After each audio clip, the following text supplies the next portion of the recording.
इतना क्रिस्पी, इतना मज़ेदार, इतना आसान आलू चिकन का पराठा अगर आप घर पर बना सकते हैं तो बाज़ार के पराठों की क्या ज़रूरत है। घर पर बनाएं, बिल्कुल साफ़ सुथरा और बहुत ही मज़ेदार।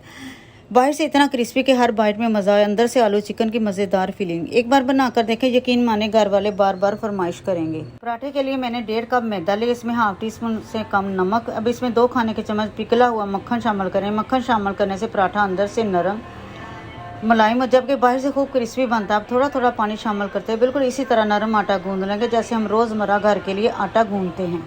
अब पराठे की मज़ेदार फीलिंग के लिए मैंने एक उबला हुआ आलू लिया है। इसे मैश करने के बजाय मैंने बारीक बारीक चॉप कर लिया ताकि आलू का टेक्सचर भी बरकरार। इसके बाद उबले हुए चिकन को हाथ से रेशे करके इसमें शामिल कर दिया। अब इसमें थोड़ा सा ताज़ा पुदीना, बारीक कटी हुई प्याज, हरा धनिया और एक ताज़ा लाल मिर्च बारीक काट कर डाल देंगे। अब इसमें थोड़ी सी बारीक कटी हुई शिमला मिर्च भी शामिल कर देंगे। मसालों में इसमें जायका नमक, 1 चाय का चम्मच कुटी लाल मिर्च, थोड़ी सी हल्दी और 1 चाय का चम्मच धनिया और ज़ीरा पाउडर शामिल कर देंगे। अब इन तमाम चीज़ों को अच्छी तरह मिक्स करने के बाद फ़िलहाल इसे भी साइड पर करते हैं। तो आटा भी सेट हो गया, तो मैं इसके 4 पेड़े बना लूँगी क्योंकि हमें पराठे बनाने के लिए 4 पेड़ों की ज़रूरत होगी। अब बेली हुई रोटी के ऊपर थोड़ा सा घी लगाएंगे, इसके ऊपर थोड़ी सी कलवंजी और सब्ज़ धनिया डालकर इसे भी साइड कर रख देना है। और दूसरी रोटी को बेल कर इसके ऊपर अच्छी तरह से भरपूर फिलिंग रख देंगे। फिलिंग खुलकर डालें ताकि पराठा पकने के बाद अंदर से भी खूब मज़ेदार और भरवा लगे।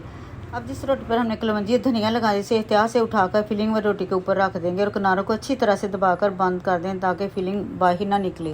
किनारों पर हल्का सा पानी लगा इस तरह अंदर की तरफ फोल्ड करते जाएंगे ताकि हमारा पराठा अच्छी तरह बंद भी हो, किनार पर खूबसूरत सी डिज़ाइन वाली शक्ल भी बन जाए। जब तवे पर घी गर्म हो जाए तो एहतियात से तवे पर डालें तो हमारा मज़ेदार क्रिस्पी पराठा तैयार है। माशाल्लाह, हमारा मज़ेदार आलू चिकन पराठा तैयार हो गया। यकीन करें, इतना क्रिस्पी मज़ेदार जायकेदार पराठा आपने पहले शायद ही खाया। अगर आपको मेरी ये रेसिपी पसंद आए तो वीडियो को लाइक, शेयर और चैनल को फॉलो करना मत भूलिए। आप सबकी मोहब्बत दुआओं का बहुत शुक्रिया।